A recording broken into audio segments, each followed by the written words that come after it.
Thank you, Irina and Anthony and Cynthia and Tom and Mary. And Anthony, your solo just now for this service when we're kicking off our Pledge Drive Stewardship campaign brings to mind the old saying of singing for your supper. And these days, singing for your rent and your gasoline and car expenses as well. So thank you.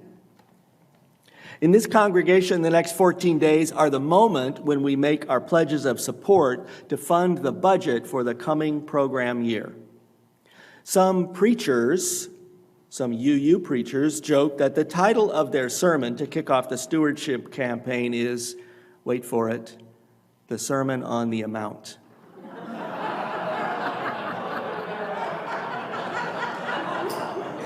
I will never make that joke.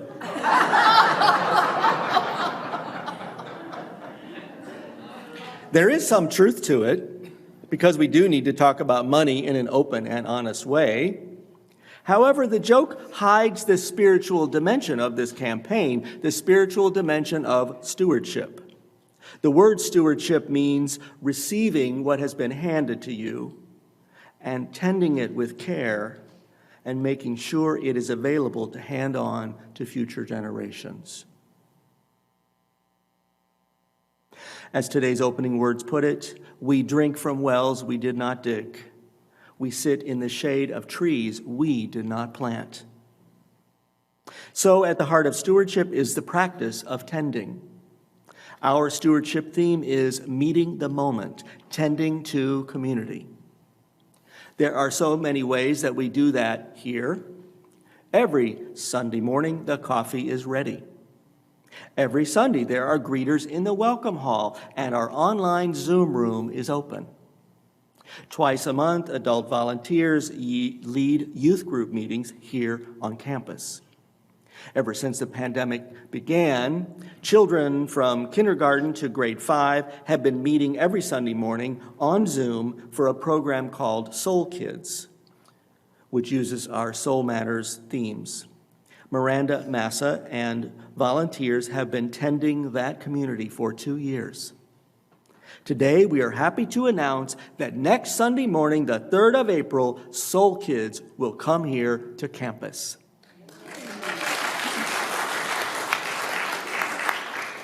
And next Sunday, Miranda and I look forward to greeting all the kids and the adults that bring them over to classroom 7 and 8. And by the way, we are also looking forward to April 17, when we hope to have some adult volunteers who will hide Easter eggs around the playground so there can be an Easter egg hunt after the program and after the service. So let Miranda know. Unfortunately, the job of Easter Bunny has already been filled, but we still need people to help hide eggs. Our Kids Freedom Club has been planning to host a pancake breakfast, and it will happen on the 1st of May after church, the first one in 3 years. The Stewardship Committee is inviting each of us to name 3 ways that we enjoy tending to this community, and write these things on the website or the Facebook page or send an email. One person has answered and listed these 3 things. 1, feeding people. 2, growing things. 3, keeping an open heart. Tending to community. Another person got carried away and wrote 4 things. I show up, I sing in the choir, I lead hikes, I make an annual pledge of financial support. So this week, you will be invited to post your 3 ways that you enjoy tending to community and read what others have written. The Stewardship Committee itself tends to our community by leading this campaign. This means that they have been having a meeting once a week, every week, preparing materials for the website and the stewardship emails that you will receive in the coming days. And I'd like to thank them now. Co-chairs Tiki Harlow and Kathleen Mead, Sally Wilkins, Deirdre Downs, Patty Nogales, Jim Eastman, and Celia Buckley. We've also had staff support from Michelle Ebler, Crystal Gallagher, Dirk Toole, and Elaine Cooper. And I've been blessed to work with all of them. Their enthusiasm gives me hope and assurance. Hope and assurance that I will have a job here starting July 1. There are so many ways we tend to community. On Thursday mornings here at UUSS, I see our groundskeeping volunteers busy mowing and raking, trimming. We call them the grasshoppers, perhaps because they move so quickly. And on many days of the week, many other people are active on campus tending to community. Thank you. Another group that is tending to community is our service auction team, as you heard from Lucy. As the spring and summer approach, this team is inviting us to host events, lead an outing, serve meals, or provide a helpful service, all of which will be auctioned off as a benefit to UUSS.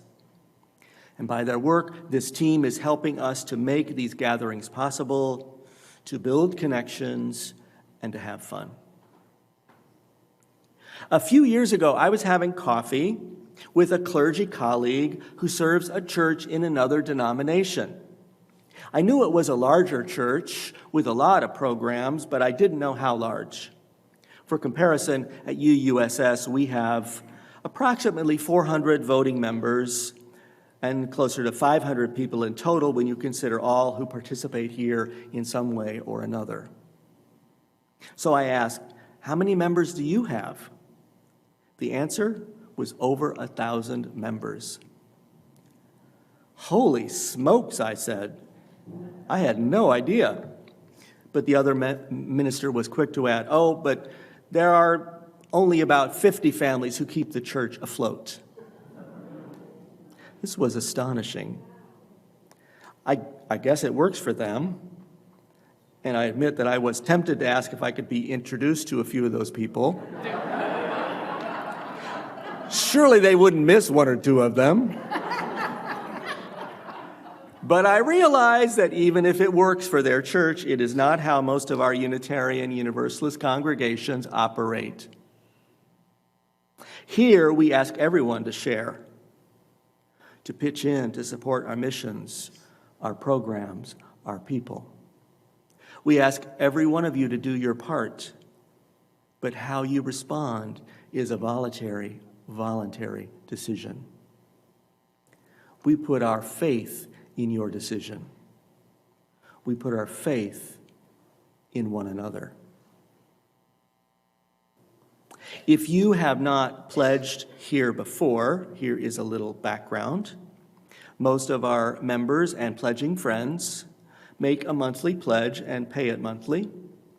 Some people give out of current income, others give out of accumulated assets. In terms of setting the amount, we suggest making a pledge of between 3% and 10% of annual household income. Of course, we are an economically diverse community. Every pledge is valued and appreciated. Every pledge is valued and appreciated. Some of us pledge more because we know that others cannot. I pledge just over 6% of my yearly income to this congregation, and I give another 5% to other organizations, causes, and campaigns.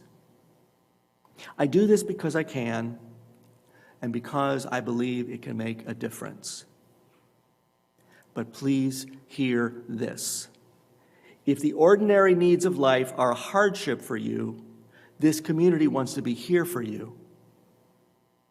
Please know that your presence with us is your first and most important gift. Showing up is the primary way of tending to community. Pledging serves a practical purpose, planning the budget. And it serves a spiritual purpose, renewing our faith in this congregation's mission and the power of what we can do together. The Stewardship Committee and our staff have made the technical part of pledging pretty efficient through our website. Of course, you can pledge on paper or by phone if you prefer. That's available too. But the spiritual part of pledging is up to you. The moment when you make your pledge is an important moment.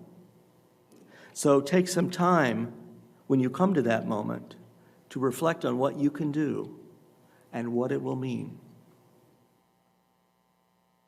Your decision is not a moment to rush through. You know, I find it amazing that by this totally voluntary mechanism, individually we pledge our support and we trust that everybody else will do their part as well. We put our faith in one another. If you have pledged before, today I am inviting you to think about making a very large increase in your pledge. Even if you already turned in a pledge, you can always raise it, no questions asked.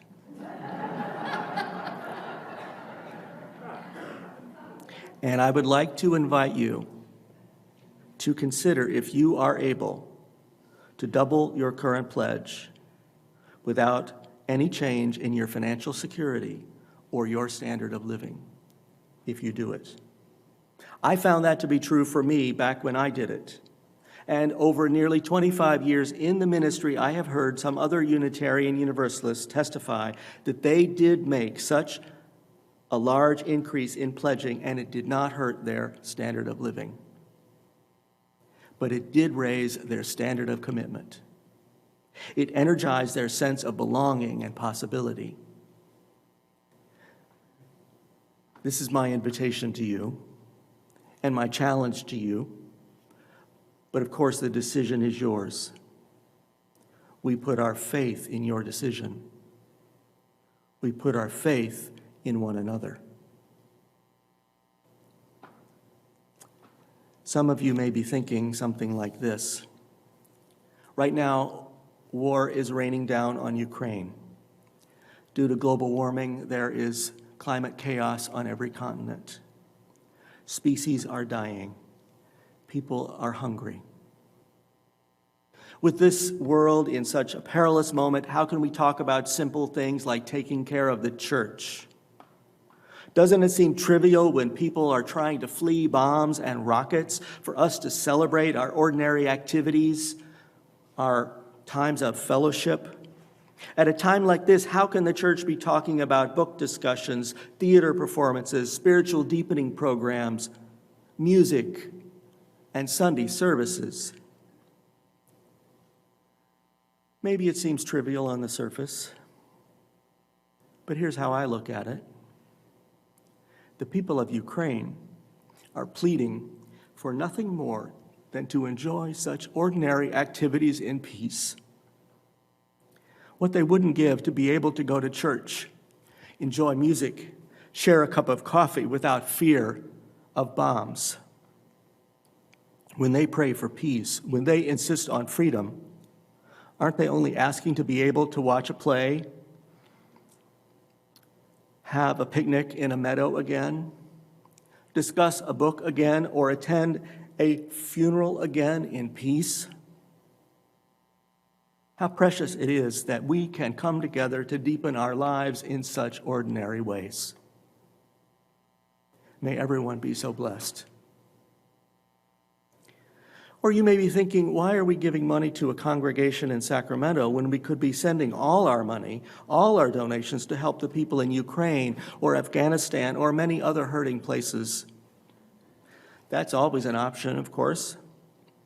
Yet I am convinced that vital spiritual communities provide a sense of connection and hope, which help us to meet the moment together. We are stronger together than we are alone. By tending to community, we not only build strength and effectiveness, we can restore our spirits. We can cry or sing or sit and breathe together.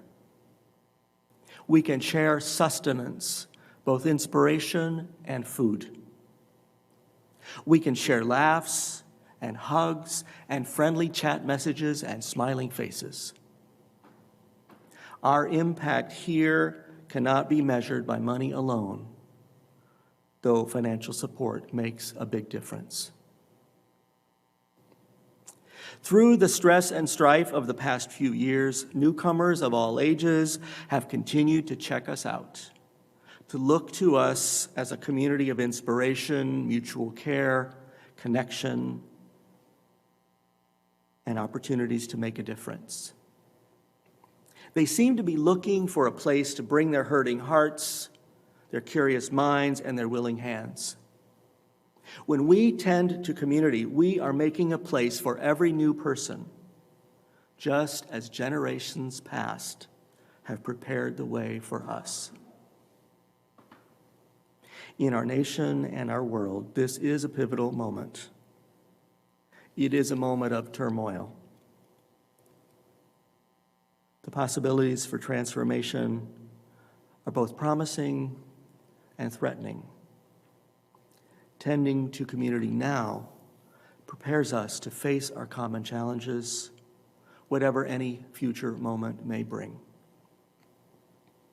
Shared commitment to shared values can help us meet the moment.